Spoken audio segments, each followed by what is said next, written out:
Hello, everyone, and welcome to The Meeting Place. I'm your host, Jonathan Colleton, and this is episode 12. It's a bit of a long one, and I'll talk about that in a little bit, why it's so long. But first off, if you are just coming over here from the Get Started program, welcome to UTSC. We are glad that you are here with us. If you happen to have watched the video about clubs and societies and how to get involved, that was me, so maybe you recognize my voice from that. So this week's episode, my guest is Aaheli Mukherjee, and Aaheli actually works on the Get Started program, so it was pretty good timing that it just worked out that she could be on it this week. She has just graduated from UTSC and has started working on the Get Started program on campus.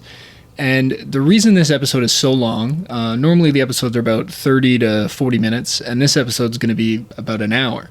And it's so long because Aaheli and I were just having such a good conversation that I didn't want to shut it down, because I think the experiences she gets to talk about are really valuable for students to hear about. She has definitely had some different experiences than some of the other people I've interviewed so far.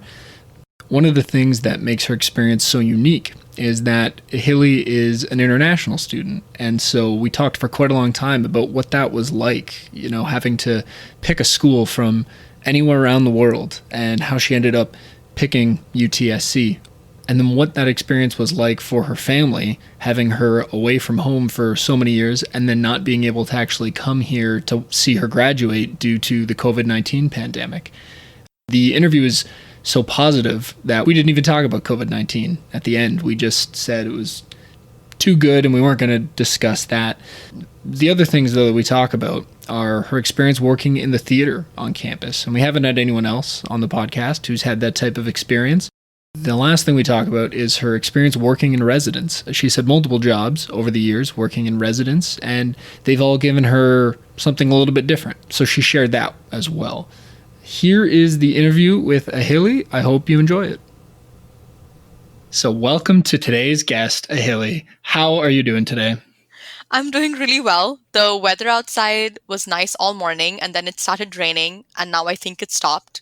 So, Toronto. No, it's definitely sunny again for me. Sunny enough that there was an ice cream truck driving by like 10 minutes before we started recording, and I was a little worried because he parked in front of my house. I was worried we were not going to be able to record today. So, I didn't actually know. So, we had an ice cream truck by our house recently, but it kept driving by, and my roommate and I really wanted ice cream, but we don't know the etiquette of flagging down an ice cream truck.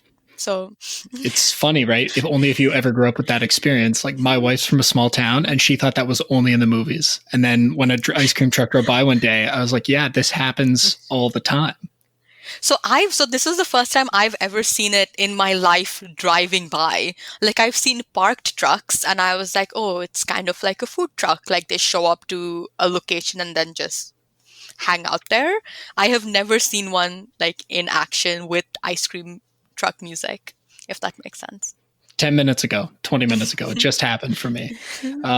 So we have a lot of different ground to cover today with your experience at UTSC. And I think we'll start off with the experience that you've had that no one else on this podcast has had yet, which is that you're an international student at UTSC. So can you tell me a little bit about what that is like? How did you end up picking UTSC of all the schools in all the world? Wow, that's a really interesting question because I actually have a very specific response to that. Oh, good. So I come from like an Indian family. We are from the same, like my parents are from the same state. Like going back all the way, there's not a lot of like a lot of, I would say, different ethnicities in my background. So we grew up they grew up in India and then we moved to the Middle East. And I grew up with the American dream, if that makes sense. Like, it was the thought that was like the schools in America are the best. They're not as good as they would be in the Middle East. India is very competitive academically. I think it wasn't as much that they weren't good systems. It was as much that I was too afraid to try it to something that was so competitive that their acceptance rates were you needed like a 99% in your final like grades to be eligible to apply for some of the universities at the top That level. seems insane to me. Yeah, no, it to me too. And I think growing up outside of India had a huge impact on me that way. So my parents definitely, like, I'm an only child. So all of their savings and everything was for me to go to university, and they wanted me to have the best experience. And for us, that was the American dream, with not a lot of research. Like, I can say that at the time that I was picking schools or applying to schools, we had that like focus. But then we had family friends in Toronto. So my parents only were like, okay, apply to American schools. And then I looked at the applications for some Canadian schools, and I applied to U of T and McGill. And they were both quite straightforward applications, like I think very fair applications. So I just did them. Like, I was like, there's no harm, more options the better. And I think so after the whole process of writing a billion essays to try to get into an American school, and then just doing the 105 application for uh, Ontario, I think, it's been a while. uh, I got into some schools like in both places, and then this just happened to be the time that Trump was running his campaign. Oh, the great equalizer. Yeah. So it was his first campaign, and it was around that time that, he had been confirmed as the Republican candidate, and Right. people were genuinely thinking that he might become president. And that was a huge turning point for my family. So my parents did not want me to go to a place where they were worried I wouldn't be welcome, that I would face high levels of discrimination, not from like a cultural practice, but from like an administrative level. Hmm. And that's when our focus really turned to Canada. And then it was between McGill and U of T. I got into Scarborough for the co-op program, and we had family in Toronto. And that's honestly what it came down to. I wish I could say, oh, the best school in Canada, and that's why I'm here. But this is the real answer. Like, my parents just did not want me to be in the same country as Donald Trump. That is a very interesting answer. And I actually, I've heard that once before. I remember right around the time he got elected, just before, just after, I don't remember, a student walked into our office, and he was an international student who was going to the school in the States, and he wanted to know who to talk to about transferring to U of T. So, yeah, you're certainly not the only person, I think, with that experience. So I'm so curious, what's it like being so far from your family during all these years of schooling, and how frequently are you able to make it back home to visit? Because like, it's quite a journey, I imagine, to get back home to see anybody. So it's not like every year for Thanksgiving you go home for the weekend. It's a totally different experience. Yeah, for sure. I think I've been very lucky to stay as engaged in school as possible, so that even during those times, like during reading week or other breaks, I had something to do in the country. For reference, for my first two summers, I did go back home. So I spent all 4 months of the summer semester at home. This was as much as like familial reasons as much as financial as well. Like, Mm. my family just could not afford for me to be in school for 3 semesters a year, because international fees are quite high. And also, I'm an only child, extremely close to my parents. So they did want me back for those 4 months. I think even though my whole life we had talked about me going away to university, until it really happened, they were not prepared for it at No, I all. think Yeah. so many parents probably deal with that too, right? Like you're around every day and then you're not for 8 months in a row, maybe. It's got to be different. Exactly. Something my mom actually told me when I was leaving was, she said that your experience will be very different from ours, because you are adding a lot of new things to your life. Like, you're going to have a new school, new friends, a new city to explore. But we are losing something from our life. Like, our life is staying exactly the same, except you're not going to be a part of it, or like physically present as you used to be. So, and I like, she actually taught me compassion in that way as well when I was leaving, which was like, you just have to understand that when we want to talk to you or when we are excited about hearing about your life, that's where it's coming from, is you are exploring, whereas we're just kind of Hmm. missing. So that was, I think, a really interesting point of view. So leaving was hard for me too. I was very excited at the beginning, but over time, like there was homesickness kind of sets in. You realize how easy life was at home. And that also comes from the friendships and things you have, right? Like I have friends who get home cooked meals when they go home for the like holidays, go home for weekends, um, don't pay rent sometimes, Yeah. based on like if they're living with their families. So, and like have families, I think families, I don't know how to say this in a better way, but families bail you out of a lot of things that Oh, yeah. like you put yourself in situations in, and then they're there for you. Hmm. And it's unconditional, and like for the lucky few, I guess. Like I know that there's different situations, but for my family, for sure, I think for the most part, again, I don't believe that love is unconditional, but it was as far as our experience has gone. And it was hard to not have that support and that backbone always kind of behind me and keeping me going in like a present situation. So Hmm. in when I was in university, we our relationship was strained a little bit because I did not have as much time, I think, as they were hoping I would, to speak to them or to update them. Like things which seemed pretty mundane to me, they still wanted to hear about, but I didn't want to recount my days of like, yeah, I was in class and that's about Hmm. it. What did you learn?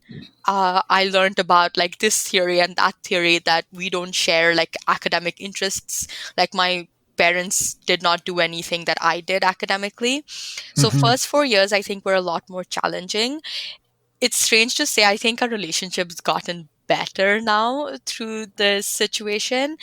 It is definitely hard that it is, and in I don't know when I'll see them next. Which is quite challenging. The borders back home are closed. So, for reference, Hmm. I'm an Indian citizen, but I grew up in the Middle East in Oman, Muscat. So, Muscat, the city, Oman, the country. And it's like you renew your resident visa every 2 years, and I let mine expire because I was in Toronto. Okay. And the idea was I could always have gone back on like a visitor visa. Um, but that obviously now is different and that's not Right. happening anymore. So there Hmm. is definitely like no idea when I'll see them next, which is hard, but we talk more. There's more the idea of like actually not knowing when you'll see them or not knowing what will happen. Like my parents are obviously much older than me in the like age group that is at risk. So I mean, at risk more than at least I'm at risk. Yes. Right. Right. Of Yeah. course. So that's improved our relationship. And I also, my cousins got married very recently. And while I complained a lot about having to pay for those flights back home, I did end up going back for both of their weddings, one in December and one in February. So, That's nice. yeah, so a lot of privileges. I did see them more recently than I think a lot of other people might have seen their parents. And so, for context, in case anyone's listening to this some point way in the future, today is June 5th, 2020. So, COVID-19 is what we're talking about. That is what shut down the borders and stopped all international travel. So, and that's a totally different experience than international students a year ago would have had, right? Where it wouldn't have been so difficult for them to get home if they wanted to visit before or after they finished university. So speaking of finishing university, you just graduated, what, 3 days ago? Yeah. So congratulations to that. Thank you. Yeah, all that hard work finally pays off, but I'm sure the graduation experience was a lot different than what you expected. So I'm curious to hear what that was like for you doing an online graduation, and then also for your family, because back when Mohammed, who I spoke to in episode 2, I think, and something he said to me that I had never really thought about was that the graduation of a student can be so even more important for the parents of that student than it can be for them. And I think he maybe had said his parents were even more disappointed than him because they had worked so hard to help him get to that point, and then they couldn't go to a ceremony in person, like is kind of that dream, that American dream that you're talking about. You know, everybody goes and gets their diploma on stage, people throw their hats, and that didn't happen. So what was that like for you, and what did your parents have to say about that? So that's it's interesting like hearing what Mohammed said, because it was very similar. My point of view is very similar about the situation, and for my parents as well. Is I was supported, like my school fees, at least for all 4 years of my life, were fully supported by my parents, and that was a huge like financial sacrifice for them. But also seeing me go away to university was a huge personal sacrifice for them. Yeah. So the last time they were in Toronto was 4 years ago in 2016 when they came to drop me off to school, and their next time was going to be in 2020 when they came to see me graduate. Right. So it was definitely supposed to be a huge landmark moment for my family, and it was very disappointing to see grad cancelled. Uh, it was hard, and I think what's harder about it, and like I'm going to say it and some people might agree, some might not, is it's difficult because I can acknowledge, and I think a lot of the class can, that graduation is not the most important thing that is like got cancelled, or is not the most negative outcome of COVID Mm-hmm. 19. Like, there is a lot of other things happening. It is hard for a lot of people who've lost their jobs or having a hard time paying rent. And like COVID 19 aside, like, there's a lot more happening right now as well with like riots against police brutality and things like that. Like, it is a difficult time in so many ways, and grad doesn't compete well with any of those things. Mm-hmm. So I think there were moments in which it's like you almost feel guilty for feeling bad. Like, you feel like I should not, like, it's silly that I feel so badly about something when there are people who have other things to worry about. Um, so and that's just true. I think it just comes, like, I think a mom posted this on Facebook or something a couple days ago, but I think it's just like, even though it's not as bad as maybe other things that is going on, it doesn't mean that it's still not bad. Like, Yeah. Yeah. it was still hard, like 4 years, and people have had so many different university experiences, and I know people in my life who, like, grad was that like finish line. Like, they were just it was just one more step every day until I get to celebrate that I did this journey and I did this journey successfully. So I think it started out really difficult, but as time went on, I have like very good fortune of like continuing to work. So I was working in school and then just kind of kept working. So I had distractions to keep that out of my head. And for my parents as well, I think emotionally, yes, it was difficult, but over time, there was also a financial benefit from them not having to come for my grad, right? Like, Mm. that's two plane tickets from across the world and the Yeah. cost of staying here over time. So I think that there were like those things, like we were trying to look at the positives. Um, I was Grad was going to be my busiest time at work. So we had actually already had long conversations on how we were going to make it worth it for us to have time as Right. a family, because I would have had to spend long days at work during that time. Um, so that I think so we kind of like there were ups and downs of like emotions, and like let me like even coming to grad that happened 3 days ago. um, I think there's definitely split opinion on if that grad was what the class felt like they deserved or not. Um, but I very much have the opinion that my grad celebration was from my parents. I got to experience, like, I had 4 years of the university experience that I came here for. Like, every day was an adventure over the Hmm. past 4 years, and there are so many positive and great things that I have got to celebrate on a daily basis being here. But my parents missed out on that experience, and grad was for them. Um, That's a great way to put that. Yeah. and they cried. Like, my housemate and I both graduated this year, so we dressed up at home, kind of cast the grad ceremony to our TV. And at noon on June 2nd, I video called my parents. They were watching, they dressed up as well. I told them, you have to. I'm so sorry. This is non negotiable. So they dressed up and they were sitting at home in the Middle East at 8 p.m. their time.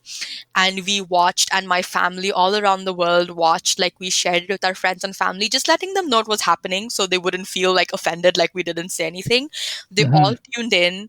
um, and my mom just cried like the whole time. And I'm not as emotional as my parents, so I was like, we were having fun. Like, I was like, mom, come on. Like, I'm not there. But they expected like the pictures of the graduates to be a part of the ceremony. Oh, And I was like, parents, that's like 15,000 people have graduated today. yeah, Um, that'd be a big slideshow. yeah, that would be a big long slideshow. I did the math, and it would take them 4 hours to say all of our names if they only took 1 second per name, which is a stretch. Oh, okay. Yeah. So, yeah, I was just curious. We didn't know what grad was going to look like. But yeah, so I think, you know what, it was still special for them.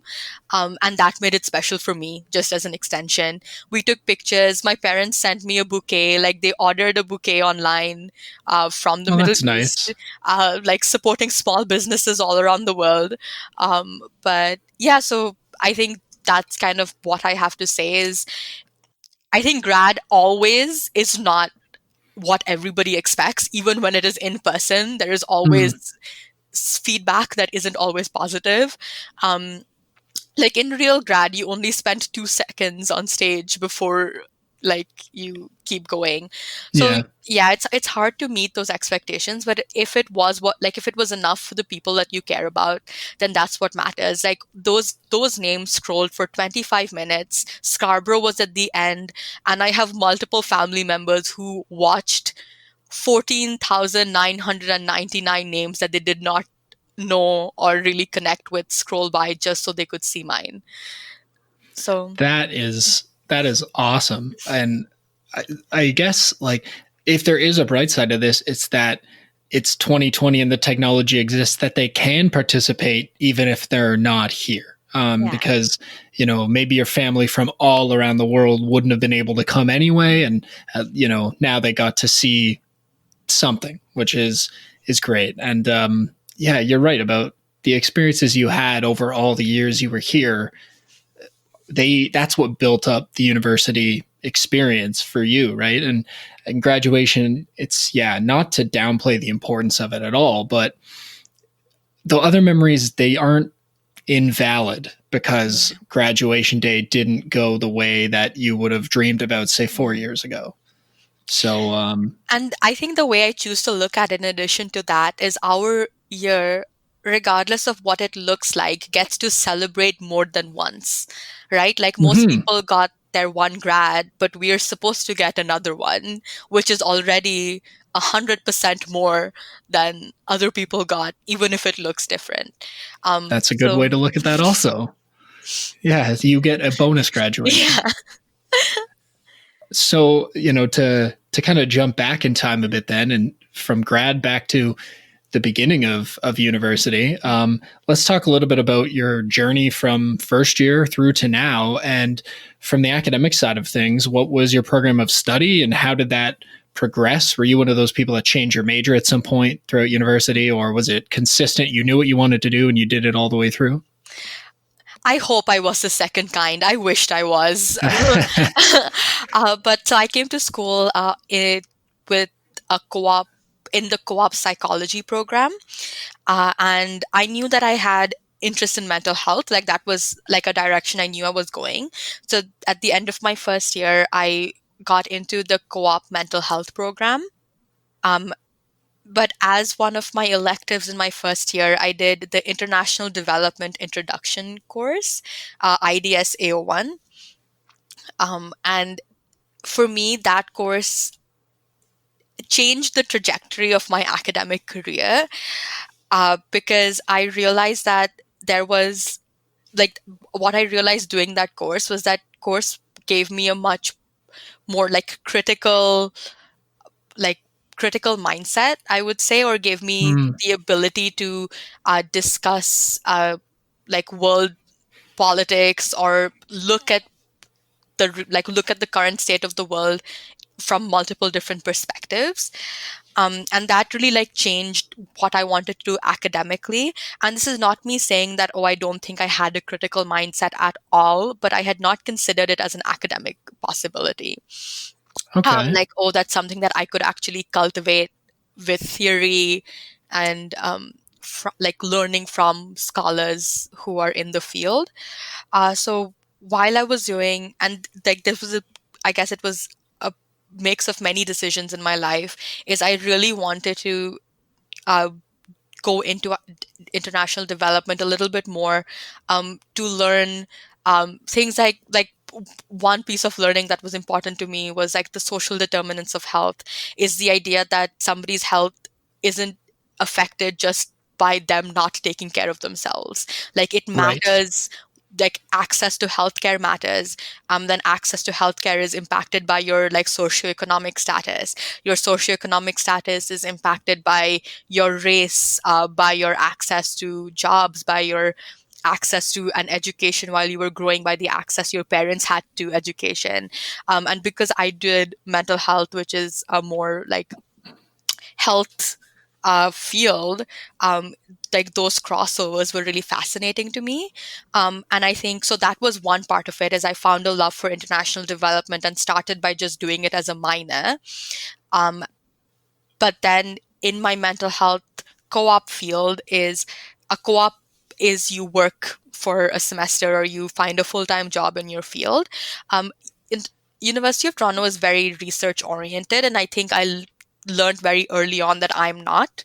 I did not know that until I tried it, so like no regrets there. But a lot of the opportunities that existed or were out there through the co-op program were research focused. And I realized that outside of my co-op program, I had the access and the ability to get involved in opportunities that were not necessarily in the mental health field, but I was enjoying just as much and was able to apply my learning. So I got my job on res my second year at university. I started getting involved with the theater. I got involved with clubs, and I realized that I got a lot of satisfaction from those experiences that I didn't need from my didn't need a co-op for. Um, Oh. yeah, so I had a very I think I had a very positive journey out of co-op. Like it wasn't co-op hadn't wronged me in any way. I just realized it wasn't the route for me. Um, Hmm. so I'm still lucky to get the learning I did my first 2 years from there, like from the co-op prep courses and things like that. But I had a great exit interview with my co-op supervisor who said that, you're leaving for the only reason we hope people would leave for, which is that they have other opportunities outside of this program, not because they're upset with the program. Yeah. So kind of when I pulled back from the co-op part of mental health, I realized that I wasn't tied to it in the same way. And then things just kind of worked out. And that was kind of where my academic journey took me. And then doing a double major in international development and mental health also gave me more time to commit to my other experiences and other um, co-curricular activities in school, because I Hmm. wasn't tied up at such a high level with having to work full time for any of my semesters, or having to be in a lot of D level courses or things like that. So it all kind of my whole experience was kind of complementary to each other. And that's the best thing you can kind of ask about the university experience. Like everything we endeavor to do for students outside of the classroom is to just add and just to add to the experience they have academically. Mhm. You're going to learn X, Y, and Z in your classes, and you're going to be able to translate that to a career one day, or maybe further schooling before a career. But we want you to also learn one, two, three by doing all these extra things that you'll have to figure out along the way later on if you don't get the bonus experiences during university now. And not to say that everyone needs to have those type of experiences. They're not going to be the right fit for everyone. But obviously I'm super biased about that because my whole job is to help people have those experiences. And personally, that was my journey through university. Was I started in one program, and then getting involved in extracurriculars led me to realize that I just needed to get the degree. I didn't need to get the job that the degree would let me get, because the extra experiences I had were going to get me the job I wanted. So I'm glad that you were able to put both those pieces together and have a great experience with that. So two of the things you mentioned are things I wanted to talk to you about. One was your involvement in the theater, because probably a lot of students don't think about a theater being part of what you said, a very academic, research focused university institution. So let's talk about the theater. How did that happen, and what was the how did that happen? I'm so curious. Uh, it was, I guess, the most wonderful combination of chance and people that I was around in my life.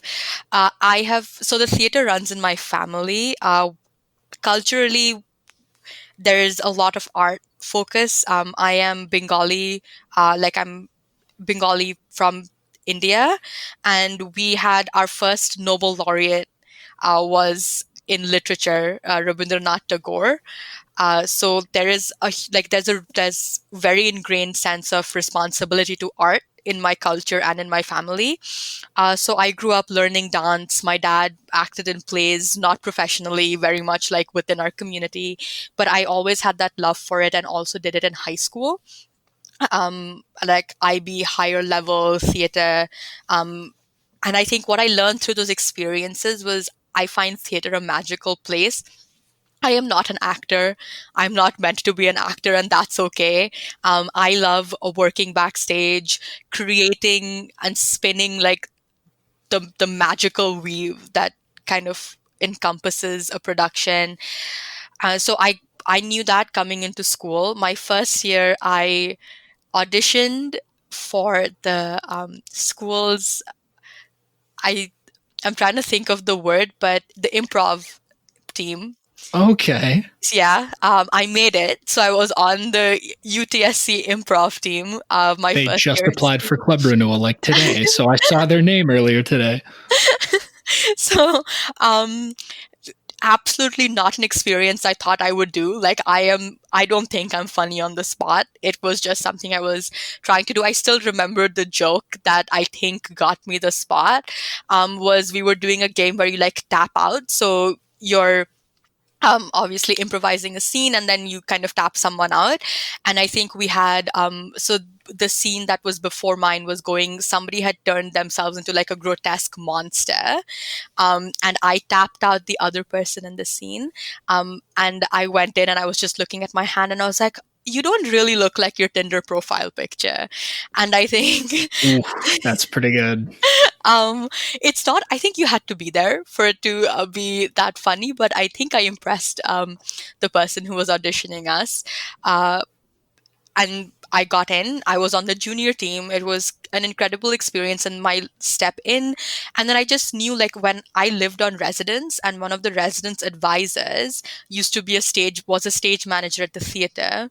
She knew I was interested because I had offhandedly mentioned it to her. So then she let me kind of support her during the last production of the year in my first year.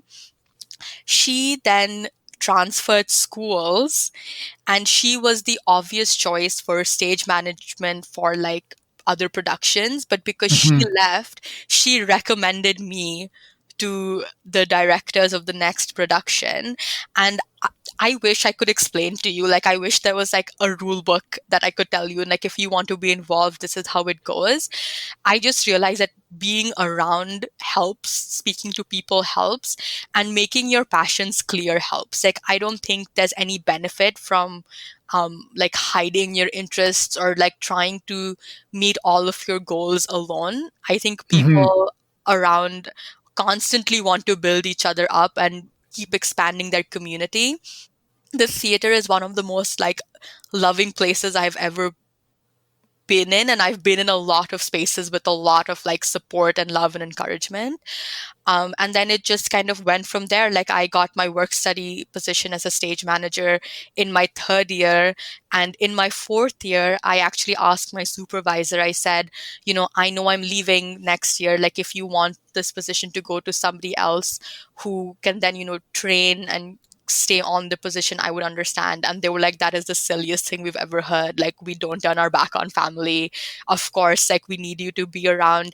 And then so my last year stage managing, we did a play called We're Proud to Present, which is extremely relevant for what is going on right now. Is the play is actually has three white actors and three black actors who I think for the first time in a long time in UTSC's history, they were cast.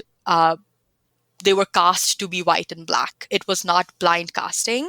And when you watched the play or when you like experienced it, you knew why it had to be the way that it was. And it actually talked about a Namibian genocide that was perpetrated by the Germans.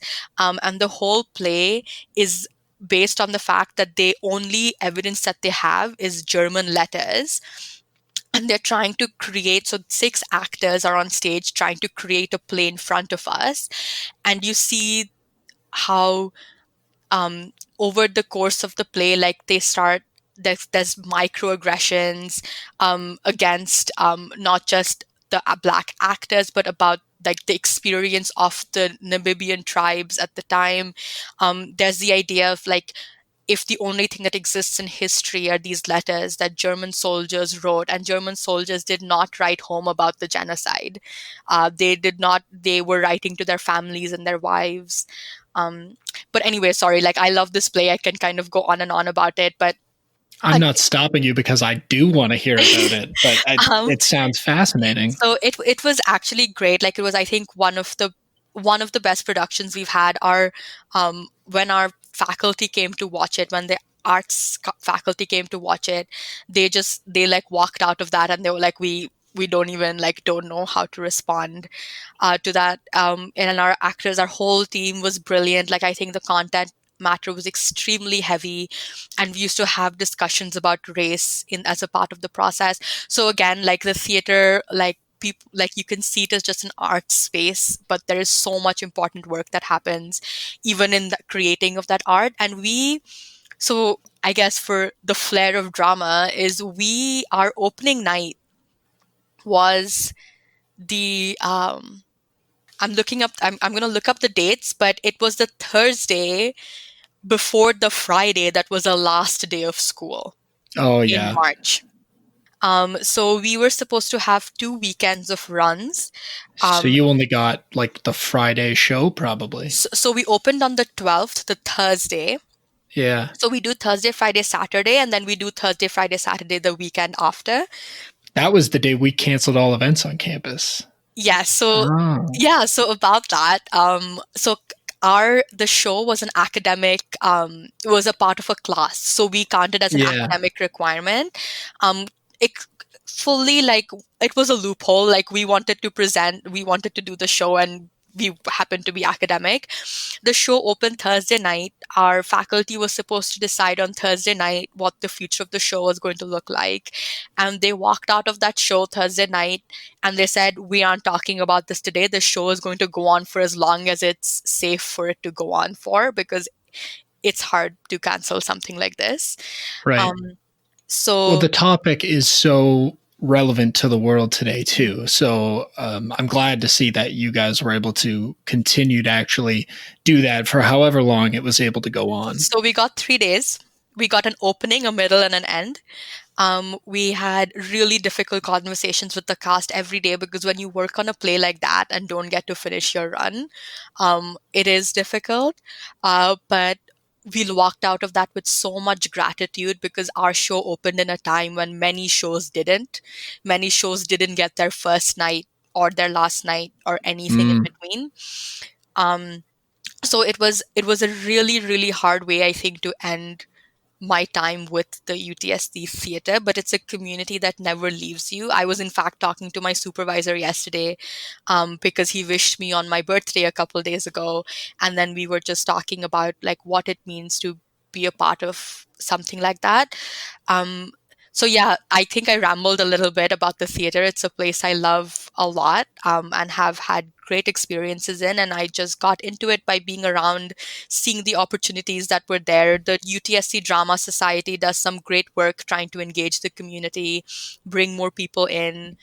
So I recommend, again, if that is an interest of yours, go in that direction. But if it's not, it I'm very hard pressed to say that you will not find something to be engaged on campus. I think Jonathan can probably speak to that more than I can, knowing how many clubs and how many niche interests exist.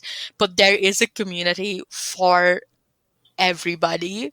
And you know what, I just say that. Like, I know it's a big thing to say, but it's about finding it. And if you don't find it, hey, you can create it at our school. So, I agree, and I'm like you said you're rambling, but that's not rambling. The whole point of this is to be able to have students talk passionately about the experiences they've had, so that other people can understand how much value there is in the things that exist on campus that maybe you're not even aware of, right? And something you said early on in your talking about the theater was you kind of just ended up in a situation where people knew you were there and they would advocate for you because they knew you had an interest in that. And I talked about the same thing with Senping, actually, mm, who his episode will be up the week before yours. That's how he ended up becoming the Res Council president, because people knew him, and he was approached by someone who said, I think you should go out for this position because I know it's something that would interest you and I think you do a good job at it. And so that is 100% accurate. I experienced something similar at one point in university, and I got to go on a alternative reading week to go help out renovate a community center in Costa Rica because I hadn't applied for the trip because of money, and some people approached me and said, we think this would be a great experience for you to have. We'd like you to come and we'll work out the money with you. And I got to go and do that in the same way that you got to end up having the experiences you've had in the theater.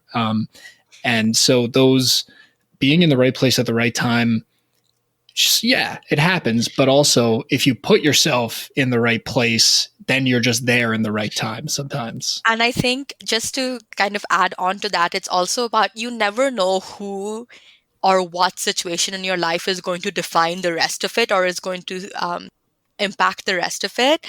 So yes, yeah, it's not possible to be friends with everybody, and Mm-hmm. that's okay. Like, that's okay. You live the life you live. But it is important to like work hard or or be true to yourself in every situation that you're in, because you don't know who's going to impact it. And I can speak to that now after 4 years.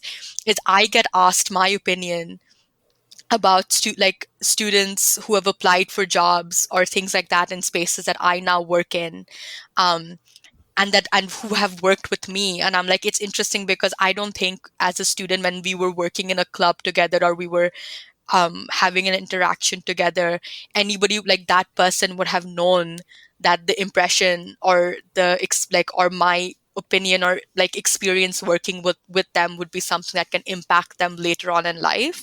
um, Mm-hmm. but it is something that can, right? And there's spaces in which you do have you have the right to speak about somebody else's experience or work ethic, and sometimes you're not in that space too. But you genuinely never know who, what, when. So you just have to make sure that you're the best like representative of yourself in every space that you can be. And I think that's just important as a life lesson. Like, it's not a student lesson, it's a life lesson.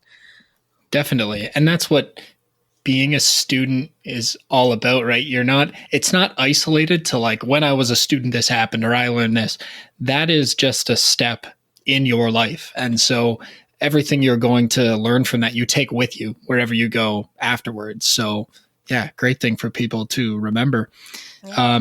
So there are about 1,000 other things that you were involved in that we could talk about, but this would be a 4-hour podcast if we talked about all the things you were involved in. So the one I do want to target, because I think it's a bit of a unique experience that there's kind of a limit to the number of people that can do it every year, is working in residence. And so explain to people what your role was in residence, or if you had multiple roles. You may have, I'm not even sure, but explain what those positions were and kind of what you did in those roles, because there's probably a lot of, I'm positive that there are students who will move into residence and have no idea what an RA or Don is. I didn't know when I moved into residence years ago, and then I was an RA, or well, we called them Dons where I was a student, and then I got to supervise them in a job I had. So it's this little corner of the university that people don't know about until they just come across it, and then you realize that's who's looking out for everyone in the building. So let's talk about that. Yeah, well, the first thing that I'll say is actually me being international had a huge part in me joining the residence career track, I would say, for 3 years of my university career. So I was lived on res my first year. I was an international student. My parents were extremely concerned about what life was going to look like for me and were happy to have the safety of living on residence. Residence is also quite expensive, especially if you add on the like cost of tuition. Mm-hmm. So I had a personality and an interest and a passion in working with students, in working in programming, in offering support. Like my mental health passion came from that same place. So did my international development. Like I wanted to be there as much as I could and in as a helpful way as I could for friends, family, and anybody else. And I and then the residence advisor, which is what we call them at UTSC. So RA is residence advisor, often gets confused with research assistant. So Right. so you usually have to like give them the residence title as well. Was an opportunity that came up halfway through my first year. So applications for the role that begins. The role began 20. So my time on it would have began 2017 September was when I would have been eligible to even start. Like you can't do it in your first year, and Mm-hmm. the applications were happening in 2016 December, which is 8 months before my job was going to begin. Right. So I think, like, I don't know if all systems are like this, but it requires a lot of foresight for sure. Um, but it seemed like a great fit in terms of like the job was going to give me what I really, really wanted to do and I had a passion to do. And on the other side, I would have the benefit of continuing to live on res. And at the time that I did the job, our compensation was free residence. Mm. So and I say this now, and I don't know how people will take this or believe it or not, but you can't just do it for the free residence. It is a very challenging role. Oh, Um, absolutely. you live, work, and study all in the same place. Your world becomes extremely small. So it is a challenging role, but it kind of fell into my lap at the right time. It's a long process. So you do group interviews, you do individual interviews. There are reference checks, things like that. And I think in March, late March or April, early April, we found out that we got the job, which was great. Very lucky that was just the start. I started as a residence advisor, had an amazing community. I still talk to some of the students from my first year, had fun supporting them through what first year university was like. I had a community of where a lot of those students were older than me, like they'd done national service in Singapore or they'd taken time off school. And we had great relationships where I was like, I'm not here to be a supervisor. I'm not here to kind of be a monitor of any sense. I'm here to support, like, in any way I can. The job is about like building community, programming, things like that. Um, as well as implementing policy that is mostly there to keep students safe. Hmm. So that was how I spent my first year as a residence advisor. At the end of that year, or again, I guess halfway through the contract, when the cycle starts again in December, I applied to be a lead residence advisor. So that was going to be the year that I applied to do it, was going to be the second year that that position existed. Um, and the lead residence advisor was just an additional form of support, not just for the students, but also for the rest of the team. There is not a hierarchy on our team. The lead residence advisor is not above the residence advisor. They just have some extra responsibilities on one end in which they support the students, but they do have a less of a active role in doing rounds and things like that. And rounds are just where we walk around campus. So that was a really cool experience where we got to program not only for our own student communities, but we got to program for the team. And our team is a team of leaders, right? Like programming doesn't look like the same for them. A great program that we had, which was super fun, is during Halloween, we did pumpkin picking and carving. And the lead residence advisors, there was three of us, we went out, we bought pumpkins, and we put them around the field, like we put them around the back of the rest center and made a little sign. Oh, that I thought you meant like you went out to a No, pumpkin patch, but no, you made your own patch. so for reference, there is no time that so along with campus police, the residence advisor team is the only other team that genuinely works 24/7. So there is Right. either the office is open and there's staff working, or there is student staff working. So there is never a time other than when we are training that the whole team can leave campus at the same time. Yeah, Uh, somebody's always on call. Somebody's always stays back in case somebody who's still in the building needs something. Exactly. So for the lead residence advisors that year, it was very important for us that it's accessible for everybody. We didn't want to leave anybody behind. How do you pick a day, right? Like you pick a day and Hmm. somebody loses out. So we did all of our programs on campus, but I think that was my favorite one. But we did a couple others, not as many as we were expected to do for the students, because again, student leaders, what RAs are, also means they have a lot of commitments that require them in other places.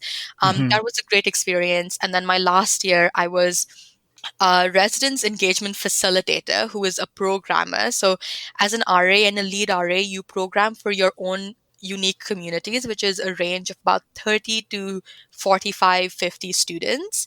As a residence engagement facilitator, you program for the whole community, which is about 800 students. So, you're trying to find programming that kind of hits a larger target audience.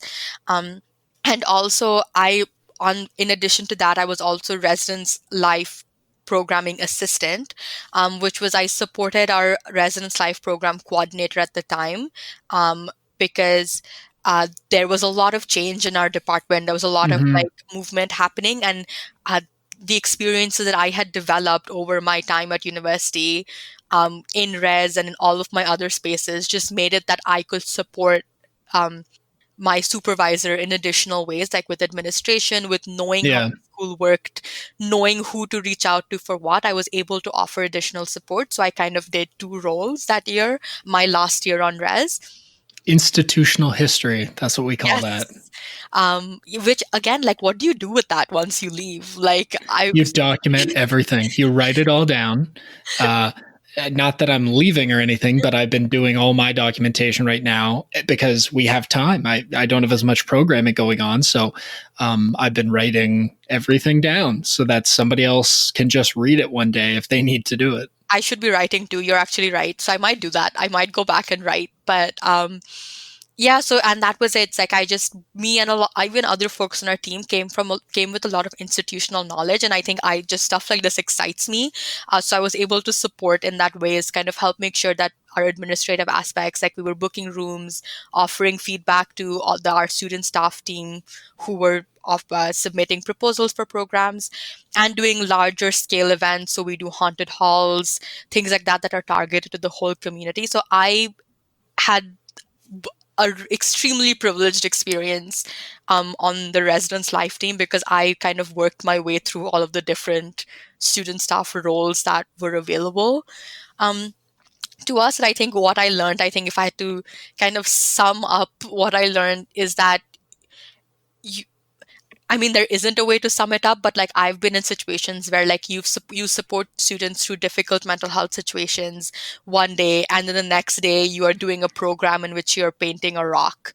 My last Yes. At the end of my first year, my last program for my community was we were making pet rocks, and that's what we did, right? And like the night before that, you might have been supporting a heavily intoxicated student, make sure they were safe, making sure that Hmm. they were getting the supports you need. And it's just, you never know what's going to happen in a role like that. And I think that was the best thing. Like, it taught me to be adaptable, flexible, confident in the decisions I was making, and like how positive relationships can help, like relationships with campus partners. Like when you work with campus police, what does that mean for your job? When you work with your supervisors, what does that mean?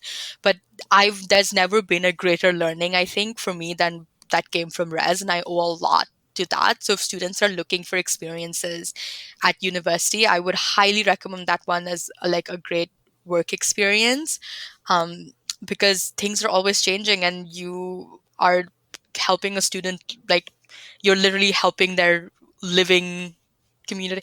I Again, this is, you should probably cut out the end part. I don't know how to say that sentence better.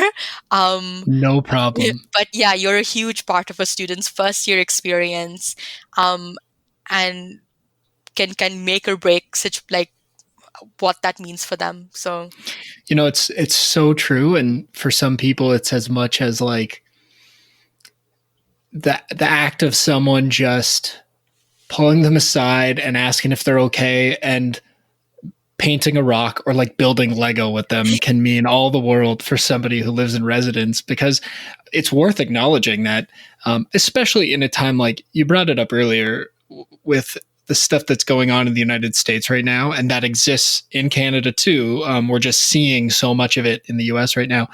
Like the world is a stressful, chaotic place. And so sometimes you just need someone to see if you're okay and just take a minute to step back. And, like university isn't just academics. It's not just clubs. Like the world around you continues to exist, and things happen, and they don't fit in with your plan, but they affect you, and you've just gotta, you need people to just support you. and the impact, and I think I'll say this for folks who might be listening, is you might have had a residence advisor, had a residence experience that makes us talking about how important it is, it might make you roll your eyes. Like, that's okay. The res experience is not the same for everybody, and not Oh yeah. everybody gets their support and all of that from that space. There's Um, going to be other people who are probably like getting emotional thinking yeah, about how valuable that experience was for them and how their exactly. RAs supported them through something. Yeah. So yeah, and it's always worth it, I think, as a person on the other side, like as an RA, and like any other situation, like position or leadership opportunity you're in, you will always like remember either the people or the feeling of what it is when you're supporting someone. Um, Hmm. and and yeah, and I think it kind of got like it really impacts how you choose and the decisions you make in the future for your own self, when you see how your actions and your support and your presence can like change the course of somebody else's university life, or like life in Yep. general, right? So yeah, it's Yeah, been pretty good. definitely. Oh, good. And I know there are so many other things we could talk about today. Your experience with TEDx, or with the SCSU or on CSS, but that, like I said, it would take 4 hours for us to talk about all those things. And I think this has been such a positive conversation that we're not even going to talk about COVID-19. We're just going to relax and focus on all the positive things that have happened in this conversation. And hopefully students who are listening can take some of this and find that experience for them. Maybe it's not the theater, maybe it's not working in res, but I think the point here is there is something out there for every student on campus. And you might not find it your first time around. Co-op wasn't the right fit for you, and you ended up finding something else that was. Yeah. And you're still graduated on time, despite graduation being different than you expected. Yes, thank God. A huge celebration. Yeah, yeah. I think if you super super cheesy way, I think, to kind of think about all of my experiences, but there's a lot of celebration in the little moments too. And I think Hmm.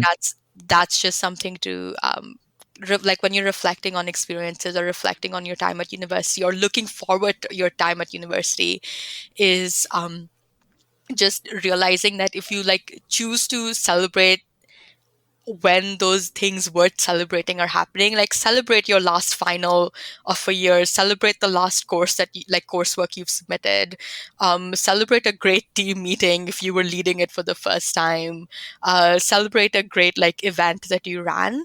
Then you realize that you were just a part of one large celebration instead of looking forward to one thing that speaks to all of them.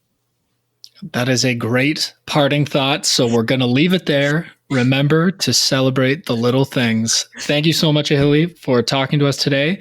And I wish you luck in whatever you end up doing next. Thank you.